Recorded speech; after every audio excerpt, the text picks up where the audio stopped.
ನೀವು ನೋಡ್ತಾ ಇದ್ದೀರಾ ಫಿಲ್ಮಿ ಬೀಟ್ ಕನ್ನಡ. ನಾನು ಶ್ರುತಿ ಪಾಟೀಲ್. ಕನ್ನಡ ಸಿನಿಮಾಗಳನ್ನ ಬಲಿ ಪಡೆದ ಬಾಹುಬಲಿ ನಟ ಜಗ್ಗೇಶ್ ಗರಂ. ಹೌದು, ಪರಭಾಷೆ ಚಿತ್ರಗಳ ಎದುರು ಕನ್ನಡ ಚಿತ್ರಗಳು ಮಂಕಾಗ್ತಿರುವುದು ಇದೇ ಮೊದಲೇನಲ್ಲ. ಇದೀಗ ಇಂತಹ ಸ್ಥಿತಿ ಕನ್ನಡದ ರಾಗ ಸಿನಿಮಾಗೆ ಬಂದೊದಗಿದೆ. ಬಿಡುಗಡೆಯಾದ ಒಂದೇ ವಾರದಲ್ಲಿಯೇ ಜನರಿಂದ ಉತ್ತಮ ಪ್ರಶಂಸೆ ಗಿಟ್ಟಿಸಿಕೊಂಡಿದ್ದ ರಾಗ ಸಿನಿಮಾ ಬಾಹುಬಲಿ ಸಿನಿಮಾಗೆ ಬಲಿಯಾಗ್ತದೆ. ರಾಜ್ಯದಲ್ಲಿಯೇ ಬಹುತೇಕ ಚಿತ್ರಮಂದಿರಗಳು ರಾಗ ಚಿತ್ರವನ್ನ ತೆಗೆದು ಬಾಹುಬಲಿ ಚಿತ್ರ ರಿಲೀಸ್ ಮಾಡ್ತಿವೆ.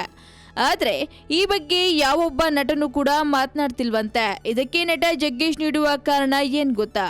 ಜಗ್ಗೇಶ್ ಅಭಿಮಾನಿಯೊಬ್ರು ಕನ್ನಡ ಚಲನಚಿತ್ರೋದ್ಯಮ ಡೌನ್ ಆಗ್ತಿದೆ, ಕೆಲ ಸುದ್ದಿ ವಾಹಿನಿಗಳು ಬೇರೆ ಭಾಷೆಗಳ ಚಿತ್ರಗಳನ್ನ ಪ್ರಮೋಟ್ ಮಾಡ್ತಿವೆ ಎಂದು ಬರೆದುಕೊಂಡಿದ್ರು.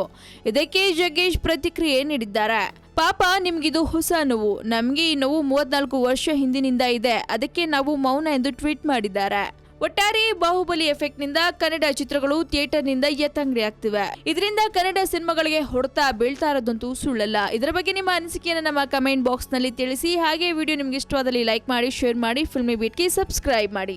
ಹಾಯ್, ಎಲ್ಲ ಸ್ಯಾಂಡಲ್ವುಡ್ ಮೂವೀಸ್ ಅಪ್ಡೇಟ್ಸ್ಗೆ ಪ್ಲಸ್ ನನ್ನ ಮೂವೀಸ್ ಅಪ್ಡೇಟ್ಸ್ಗೆ ಪ್ಲೀಸ್ ಎಲ್ಲರೂ ನೋಡ್ತಾ ಇರಿ ಫಿಲ್ಮಿ ಬೀಟ್ ಆ್ಯಂಡ್ ದಯವಿಟ್ಟು ಸಬ್ಸ್ಕ್ರೈಬ್ ಮಾಡಿ.